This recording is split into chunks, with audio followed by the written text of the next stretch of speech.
El siguiente disertante es Juan Manuel Pérez Agudelo. Juan Manuel es médico cirujano por la Universidad de Caldas en Colombia, es máster en Ciencias Biomédicas, Farmacología y Farmacogenética y docente investigador de la Universidad de Manizales. Nos estará presentando efectos de variantes de citocromos en interacciones proteína-fármaco, aplicaciones clínicas de modelos de acoplamiento molecular. Buenos días, Mauricio. ¿Me escucha bien? Bienvenido, Juan Manuel. Sí, se escucha bien. Muchas gracias. ¿Cómo han estado por allá? ¿Cómo está el clima? ¿Cómo está todo? Muy lindo. Bueno, 25 excelente. grados. Bueno, aquí no estamos muy lejos. También aquí en Colombia estamos con un poquito de frío. Un poquito. Bueno, voy a compartirles entonces la pantalla. Mauricio me confirma si la está viendo en este momento, ¿sí? La estamos viendo. Perfecto. Bueno, de nuevo entonces buenos días para todos los asistentes. Muchísimas gracias inicialmente por la invitación que nos hacen para participar en este evento que es muy importante para precisamente difundir todas estas iniciativas.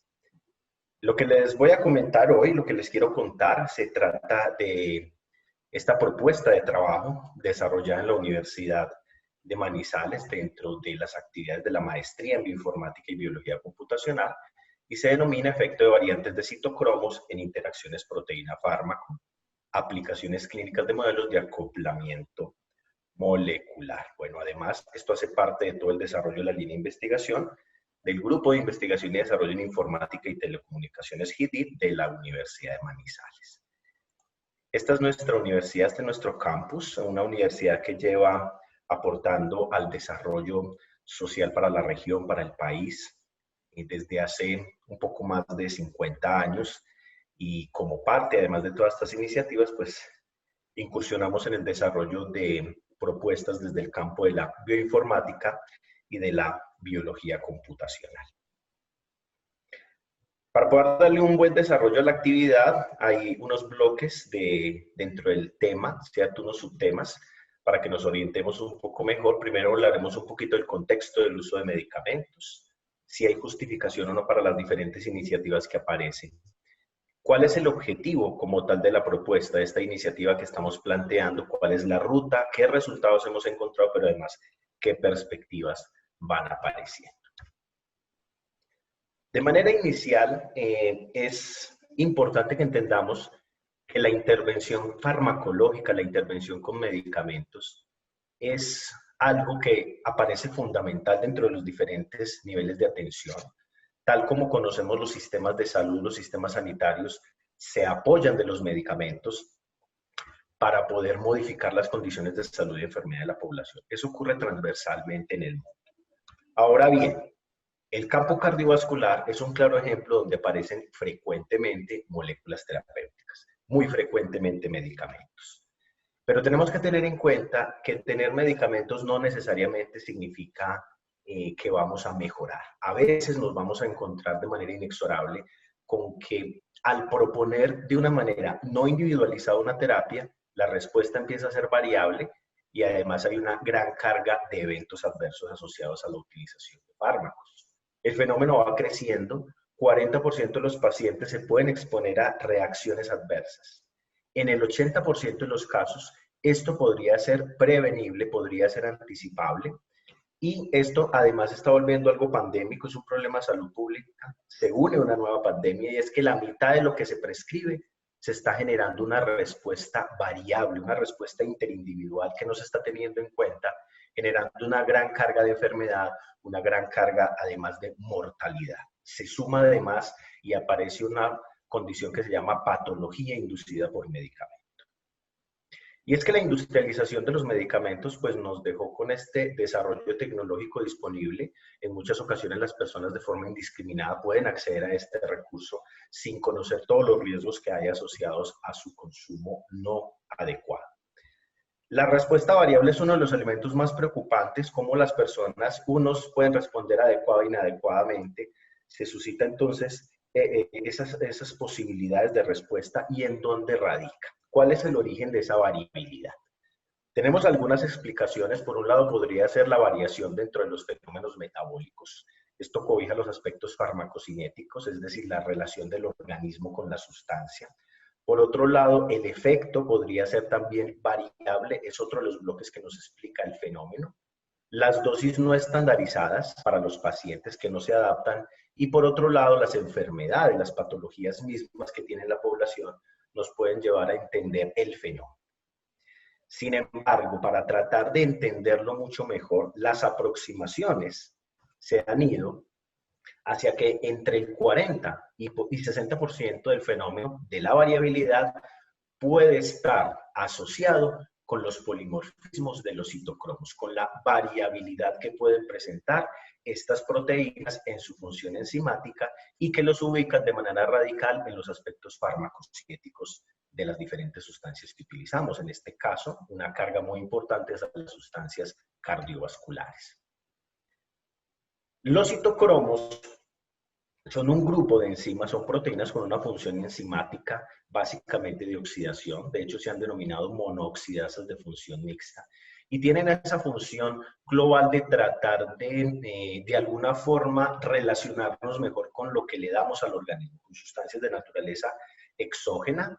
Casi todas ellas corresponden a medicamentos, en algunas ocasiones a el mismo proceso metabólico de alimentos. Pero aquí estamos hablando mucho de ese papel que tiene la relación o relacionado con los medicamentos. Los citocromos están ubicados.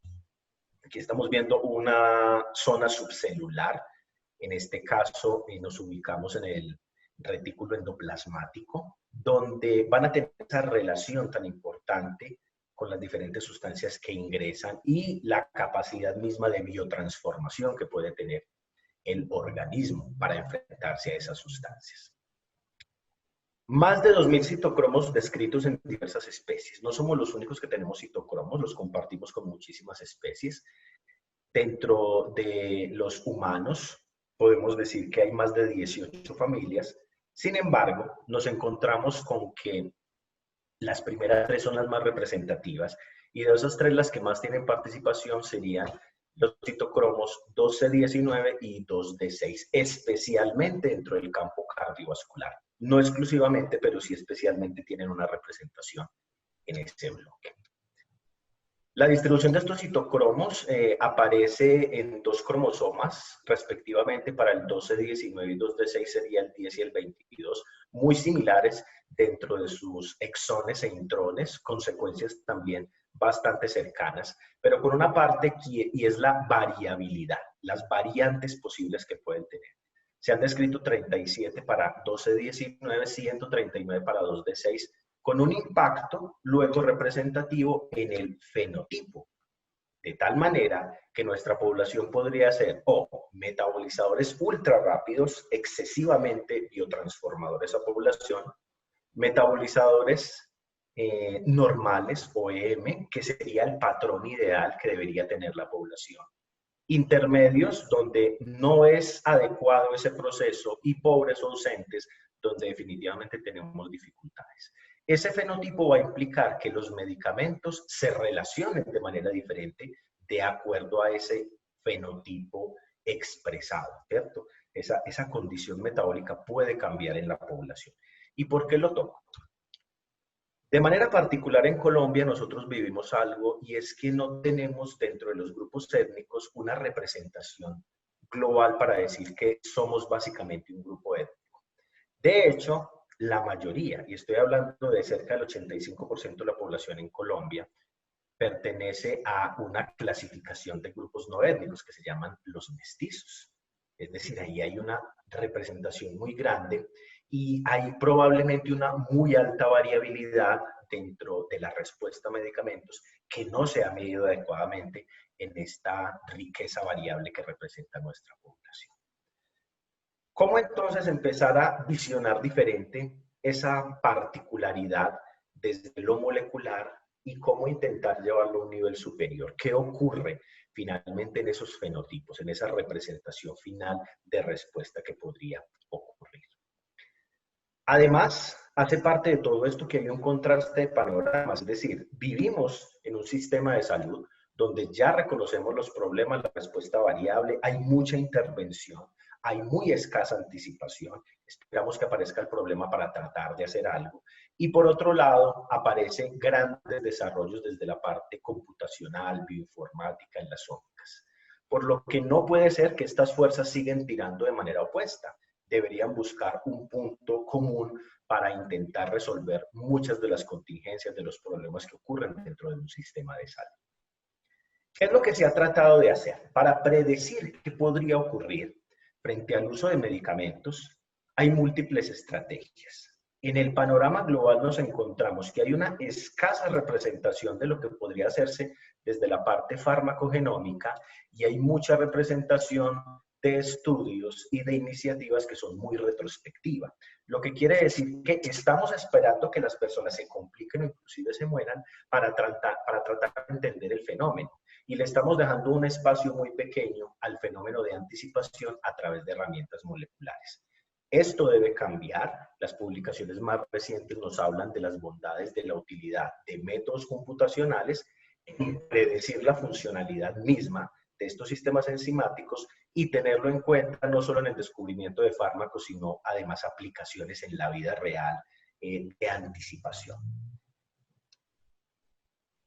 Obviamente aparece una ruta grandiosa, una ruta que se puede explotar muchísimo en este campo, y es el acoplamiento o docking como una propuesta. Una propuesta que debe incentivarse, una propuesta que cada vez se está adaptando más a todos estos desarrollos clínicos con implicaciones muy importantes dentro de la toma de decisiones. Posterior a ver este contexto, podría surgir esta pregunta.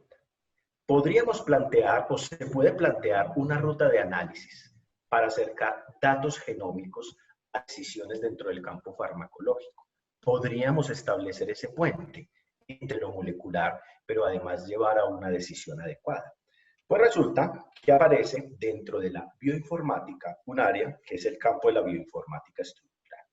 Y es tratar de unir el elemento de secuencias y expresión con proteínas y con relación de estructuras y funciones. Una herramienta, bueno, realmente es un conjunto muy grande de herramientas que nos va a permitir entender mucho mejor el elemento de estructura de una proteína y cómo eso potencialmente va a jugar un papel importante en elementos clínicos. El objetivo, por lo tanto, de la propuesta, y tras todo este escenario, tras todo este esquema, es establecer el efecto de la variabilidad de esos citocromos, de sus posibles representaciones, y aquellos obviamente que interesen clínicamente en la función de la proteína y en la posible variabilidad de la respuesta farmacológica. Esto tiene un sinnúmero de actividades muy importantes que nos van a permitir llegar a este objetivo. Por lo tanto, la propuesta se ha definido la hemos realmente ya vuelto realidad a partir primero de introducir dentro de las metodologías de análisis el proceso de modelado molecular, pruebas in silico, pero además procesos de analítica farmacológica. Y obviamente para tener mayor organización, esta propuesta se ha generado o se ha definido en varias fases. La primera es cómo se pueden caracterizar secuencias y sustratos, pero además cómo se puede predecir luego, de alguna forma, esas estructuras importantes en una segunda fase, y una fase final donde ya podríamos establecer la relación entre la proteína que se está prediciendo, en este caso una enzima, y cómo está relacionada directamente con ese sustrato, con ese fármaco que empieza a ser de interés. ¿Qué hemos obtenido a partir de implementar esta iniciativa dentro del escenario de utilidad clínica? Lo primero es que logramos caracterizar secuencias de citocromos, en este caso 2D6 y 2D19. Y la gran ventaja es que a través de ya la implementación de estrategias de secuenciación de más reciente generación, pero además la disponibilidad de bases de datos biológicas primarias o secundarias, tenemos la capacidad de llegar y buscar, pero además descargar secuencias que ya están de uso público para hacer las diferentes pruebas y los diferentes contrastes. En este caso, una de las bases de datos que utilizamos es RefSeq, pues, que es una base de datos secundaria inmersa en toda la suite que tiene la NCBI. De manera adicional, no solo queremos tener la secuencia, sino que queremos trasladarla al ámbito de pasar el gen a su estructura de proteína a través de lograr contar con las secuencias en formatos muy estandarizados, pero además permitir esta plataforma, que es BLAST, nos va a permitir dar una caracterización mejor a poder compararlas con bases de datos con un alto nivel de curación. Esta es una donde nosotros miramos directamente la información de la proteína de interés. Vemos que sí esté a nivel inclusive desarrollado experimental como a nivel cristalográfico, pero también queremos encontrar si tiene o no alguna mutación, porque eso nos va a servir para el proceso que viene de acoplamiento. En este caso está la proteína normal, funcionaría como un metabolizador normal, y queremos además contrastarla con lo que podría ocurrir con secuencias que podamos llevar al nivel de proteína donde hay variación, y en este caso utilizamos una base de datos secundarias que sería la FarmBar. Todo este proceso lo vamos a llevar al nivel inicial de valoración en acoplamiento. Estamos haciendo aquí una comparación. En el color café claro o crema vemos una proteína funcional versus una proteína variante en el azul, y son muy similares en sus estructuras. Pero cuando nos vamos al elemento de detalle, nos encontramos particularmente que en la posición 220 de esa estructura de aminoácidos ha cambiado una prolina, que era la que estaba normalmente en la enzima con un metabolismo normal, a pasar a ser una serina en la misma posición 220. Esto cambiará la estructura, cambiará la función, cambiará de alguna forma esa relación que vamos a tener con los medicamentos. El paso que sigue es probarlo en el desarrollo in silico, generar el docking. Pero va a ser muy importante tener en cuenta no solo la proteína, sino que vamos a ir al sistema de salud. ¿Qué ocurre en la vida real? ¿Qué es lo que se está utilizando? Y nos vamos a las instituciones que se asocian además al desarrollo de estas iniciativas y nos permiten indagar en sus bases de datos qué es lo que está ocurriendo, miles de registros de atención de pacientes de cardiovasculares.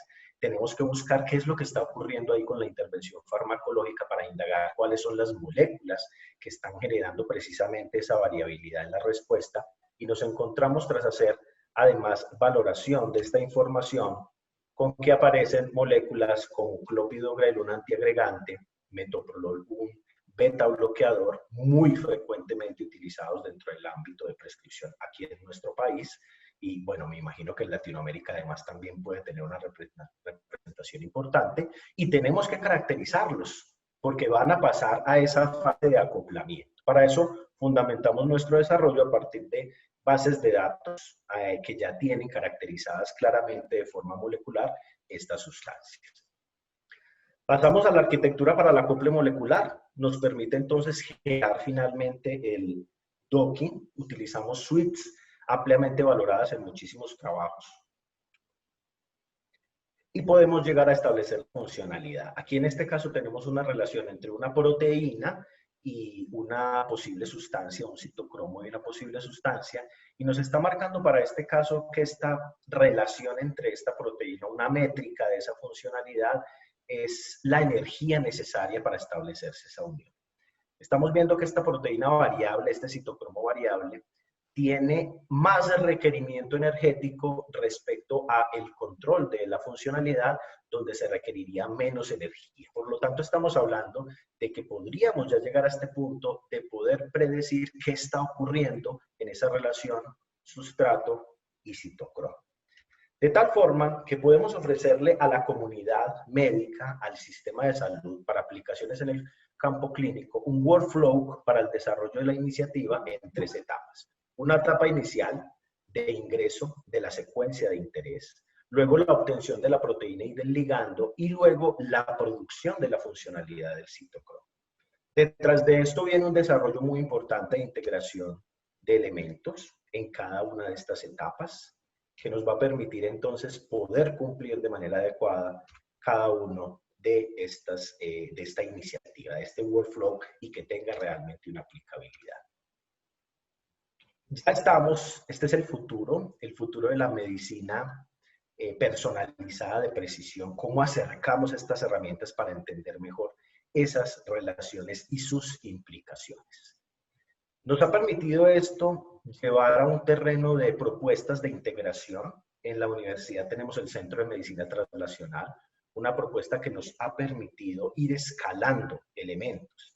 y que tras diferentes eslabones, como toda la parte que tenemos de biología molecular y genética, el grupo de investigación de la Facultad de Ingeniería, con toda la parte de bioinformática clínica, cómo podemos ir escalando, generar herramientas, producir informes, además poder difundir lo que estamos haciendo, pero sobre todo el Centro de Medicina Translacional nos puede permitir llegar a ofrecer un impacto social importante, generar un cambio dentro del sistema de salud.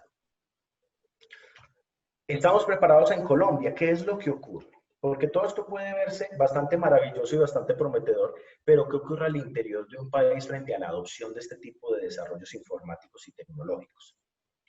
Ya vamos a cumplir un año de haberse promulgado y desarrollado por parte del Ministerio en Colombia de una normativa que le permite a los médicos poder indicarle directamente a los pacientes estudios moleculares. Es decir, nuestra normativa nos permite directamente poder pedir paneles exómicos, paneles de cromosomas específicos, estudios moleculares, secuenciación a través inclusive de reciente generación.